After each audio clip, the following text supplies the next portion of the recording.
He left, and it wasn't just the relationship that ended. It was your future, your routine, and a sense of who you are. You don't just miss him, but you also miss the version of yourself who knew exactly what tomorrow looked like. If you've landed here, you're probably not okay, and you're ready to admit that. Maybe you have a tight chest and your stomach's in knots and your whole body feels like it's bracing for something, even though it's already happened. This isn't just sadness, it's shock, it's collapse. And that's what that's what I'm going to talk to you about right now.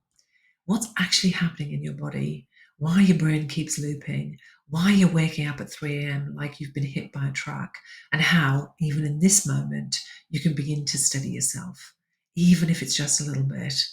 This stage you're going through needs extra special care and attention.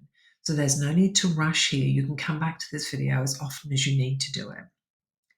I want to talk to you about the beginning, the part that many people do not discuss, when everything feels really raw and really unreal. The relationship has just ended. Your body hasn't caught up yet, and it's still actually expecting them to walk through the door at any minute. You keep checking your phone. Half of you wants them to message you for reassurance, and the other wants to throw the damn phone at the wall. The world didn't change, even though yours has completely fallen apart. You're still going to work, you're talking to people, you're still taking care of the house and the kids, but inside, it's all taking every single scrap of energy you've got to not cry constantly. Maybe some people have started to notice that there's something a bit different. People might be asking, oh, I haven't seen him in a while. Is he away? And your stomach drops to the floor because you don't know how to answer them without falling apart. And then, of course, there's all those quiet moments. The house is quiet. Your side of the bed is fine, but when you reach over, the other side is stone cold. Maybe the toothbrush is still in the bathroom, or maybe it's already gone. When you look around in your house, your world has been turned upside down. Underneath the initial shock, there's a lot of fear. What if I never feel okay again? What if I'm too old to start over again? What if nobody ever loves me ever again? These are really common thoughts. You start to doubt everything, including yourself, including who you are. You look back at the years that you gave to the relationship, the time, the love, the compromise, and you start to wonder if any of it meant anything at all to them.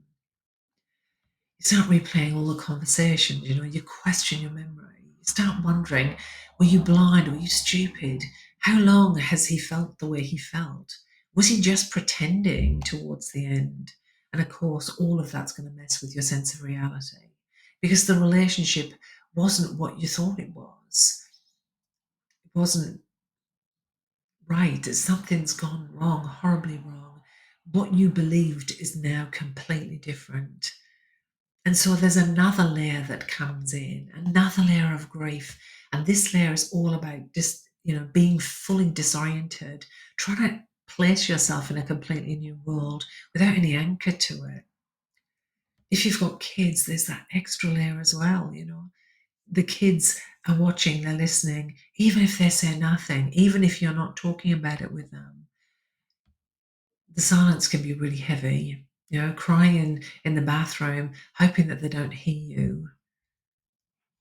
You don't feel like there's any space to fall apart because you have to be there for them, even though your world's upside down. And even, kids are kids. They're going to ask you, where is he? And every single time they do, your heart drops to the floor because the truth is you want him to come home just as much as they do.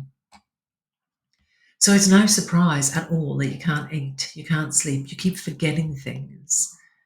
You feel like you're floating outside your body sometimes, and all of those sensations are your nervous system trying to process what is going on. It can feel like a real trauma. And if nobody else sees it that way, it's because, people tell you things like, oh, you're strong, you can keep going, this will be the making of you, you're better off without them. Hell no. For you, the trauma is enormous and it's devastating. That's why you're here, right? You're here in this moment wondering about what am I going to do? How am I going to move forward?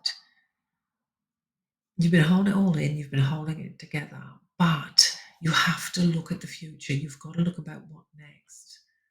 You can't keep pretending.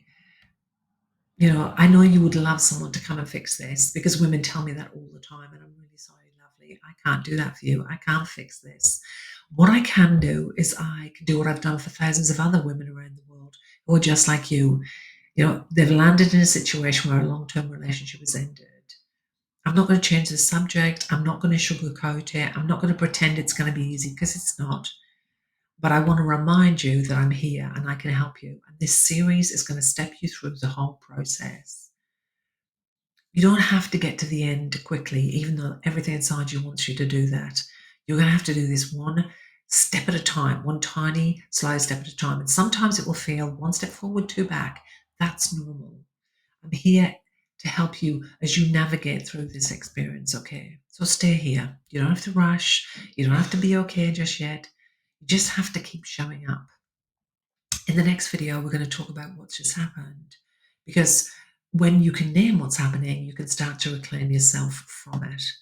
So in the next Heartbreak to Healing video that I'm going to release, it's called Withdrawal Isn't Weakness. And we're going to unpack the pain of heartbreak and how to start to move through it, process it.